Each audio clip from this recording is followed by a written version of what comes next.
Jaalatamtoota maatii aartii Oromoo akkasumas dinqisiifattootaaf jaalattoota maatii diraamaa Hiree yeroo hundumaa kan nu iyyafattan kan nu gaafattan diraamaan kun eessarra jira maaliif baddanii maal isin gargaaru jettanii karaa sooshaal miidiyaa karaa feesbuukii karaa yuutuubii karaa isinii danda'ame hundumaa kan nu barreessaa jirtan akkasumas waggoottan sadan darbaniif maatii keenya taatanii diraamaa jalqabame kanarratti yaada keessan nu kennaa kan turtan hundi keessan nagaan keenya bakka isin jirtanitti isin qaqqabu nuti qopheessitoonni diraamaa Hireef hundi keenyi nagaa keenyadha isin akkam jirtu dhugaadha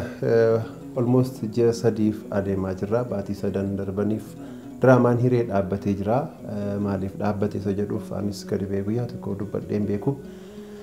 egaa akkuma beekamu yeroo ammaa kanatti diraamaa Hiree addaan kunnee jirra rakkooleen nu mudatan maalidha isa jedhu hunda isaa sanitti muudhaaf ammas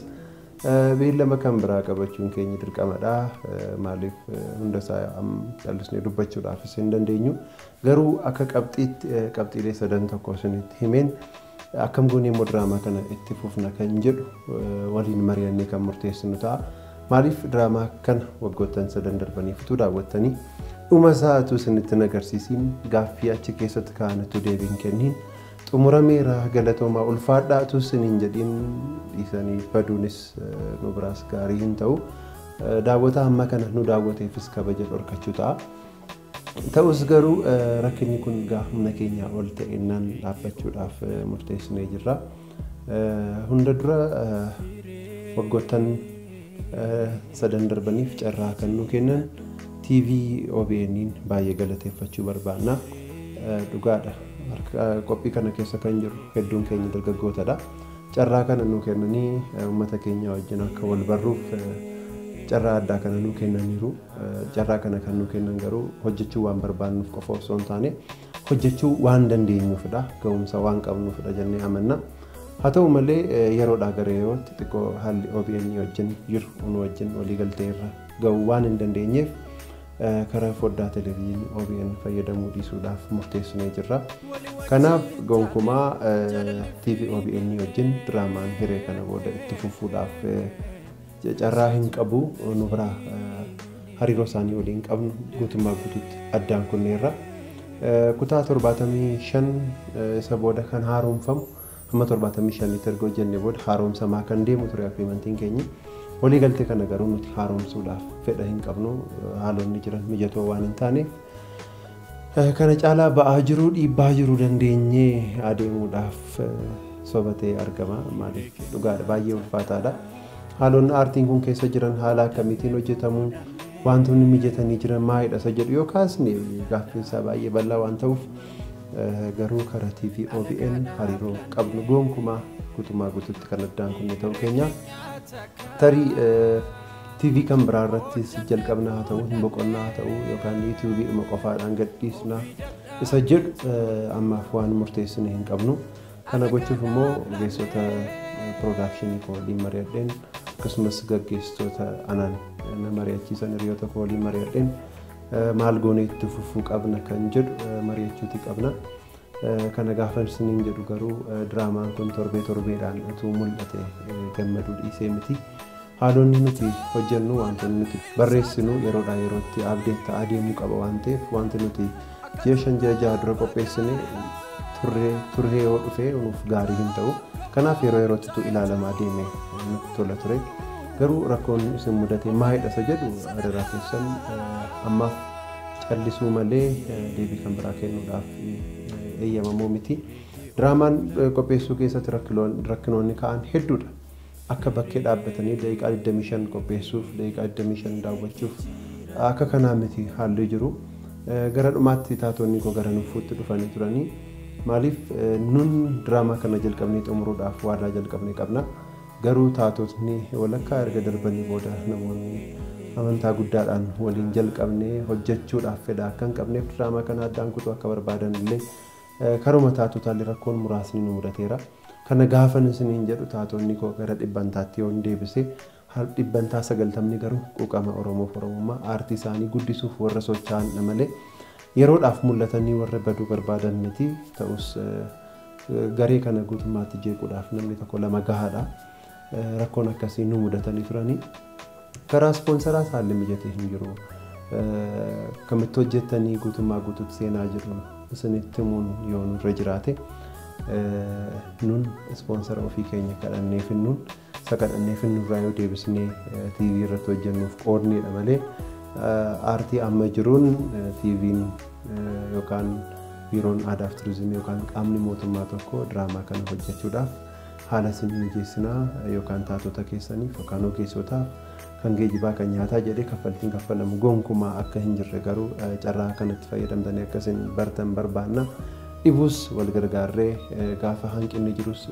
qaaba walii duuchinee akka obbolummaatti miira jaalalaatiin hojjechaadha kan dhufne ta'us garuu hamma yoomiitti kun itti adeemama maaliif an ispoonsara godhee hojii piroodaakshiniidhaaf at least ogeessa kaameraa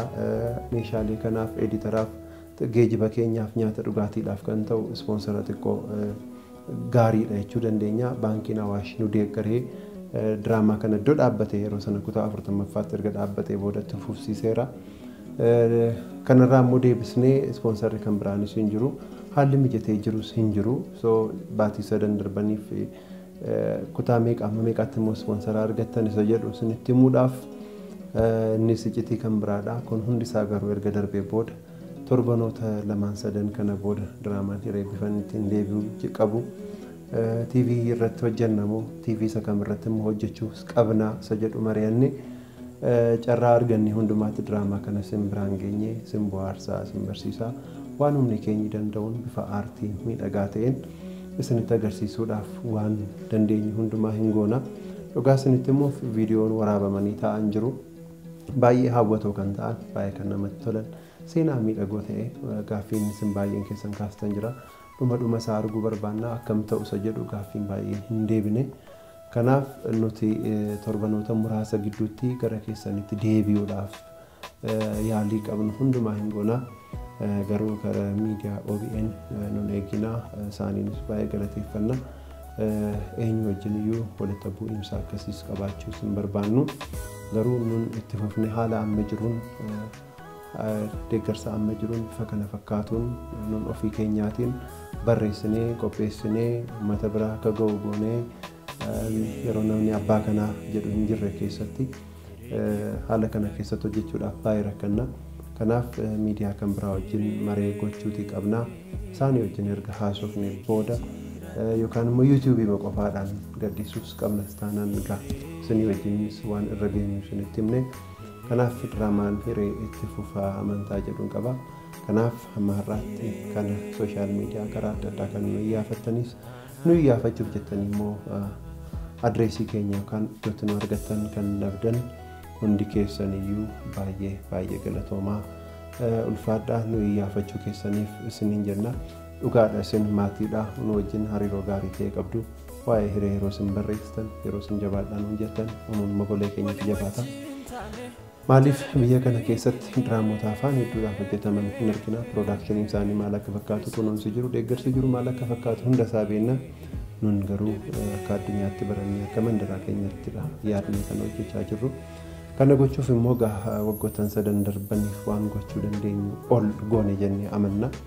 diraamaan kun kanaa olitti hojjetamuu danda'a ture taatota irraa kaasee qulqullina piroodakshinii irraa kaasee kanaa olitti hojjetamuu danda'a ture garuu kan humni keenya waan nu daangesseef ofii keenyaan waan dandeenyu irra dhaabbanneedha hojjetamuun akka danda'us agarsiisuudhaaf dhaloota dhufuuf egaa abdii nuti qabnu dhaloonni nu duba dhufu immoo nu caalaa hojjechuu akka danda'u sodaa tokko malee piroodaakshiniitti akka seenuu qabu isa dhaamaa deemna nun bifa danda'ameen diraamaa hiree kana caala daqiiqaa isaatti daballee bareechinee miidhagsinee uummata bira akka inni ga'uu fi diraamaa kana xumura isaas itoo agarsiisiin gonkumaa dhaabuu akka hin dandeenye garuu waadaa isin hin gallaa kana hundumaa gaa nuti hin yaadna hin karoorsina kan nu milkeessu waaqadha kanaaf waaqayyoos nu milkeessa jennee amananna kanaaf akka ammaa kanatti gargar fagaannee addaan cinnee hin turru torbee muraasa booda walitti deebina amantaa jedhu qabna kanaaf bakka jirtanitti walii keessanitti himaa chaanaalii keenya Hiree Diraamaa isa jedhu irratti isa subscribe godhaa. Subscriberoonni keenya yoo guddatan yoo bal'atan unuuf gaariidha. Kanaaf kara sana isin ga'u namoonni tokko immoo kutaa 74ffaa 75ffaa 76 jedhanii isaanii edit godhanii akka isaan diraamaa Hiree jedhanii isin erganii dhattanii ilaaltanii soba ta'uu dhageenyis ofii keenyaas argineerra. Adaraa keessan diraamaan inni sirriin guyyaa jalqabu ofii keenya production kun isin beeksisa. Viidiyoo isa sirrii garuu diraamaan Hiree iddoo kamirra dhaabbatee jira jedhu kutaa 73ffaarra kan dhaabbatee jiru chaanaalii keenya isa Hiree Diraamaa jedhu qofaa follow yoo gootan odeeffannoo sirrii waayitawaa ta'e argattu. Kana dabalataan immoo stuudiyoo keessatti qosaawwan tokko baacoo torbaniin wantoota hojjetaman Oromiyaan maal keessa akka isheen turte siyaasaan wal qabatee akkasumas aartiidhaan wal qabatee torbaniin wantoota raawwataman kana booda guyyaa kamisaa yookaan roobii guyyaa lamaan kana gidduudha viidiyoo torbee daqiiqaa 15 diraamaa Hiree biratti dabalata bashannansiisoo kan ta'an koomentii YouTube irratti barreeffaman ta'uu danda'a. Social media Facebook keessaa ta'uu danda'a. Torbeen kun akkamitti darbee maaliin ture isa jedhu wantoota bashannansiisoo tokkos achuma irratti chaanaalii keenya irratti isin gadhiisaa deemna. Isirrattis yaada keessan nu laattanii jabaadhaan keessan nu biraa kanafne baay'ee isin jaalannaa. Baay'ee isin kabajna. Kana caalaatti jabaannee dhufuudhaaf hojii miidhagaa ta'e hojjechuudhaaf mootummaa deeggarsa dhibus iddoo kamii dhibus waadaan nu gidduu jiru hojicha aarticha miidhagsu waan ta'eef nuti karaarra warra dhaabbatan miti. Haala rakkisaa keessa jirra. Baay'ee ulfaataadha. Murteessuudhaaf wantoota baay'ee bitaaf mirga ilaaltanii malee miiraan murteessuuf rakkisaadha. Waa'ee diraamaa kanaas maal goona isa jedhu torbanoota muraasa fuuldura keenya jiran gidduutti marii bal'aa erga goonee booda gara keessanitti dhufuudhaaf akkasumas diraamaa keenya isa duraanii caalaatti qulqullaa'ee akka inni dhufu immoo waan ta'uu qabu hunduma isaa hin goonaa.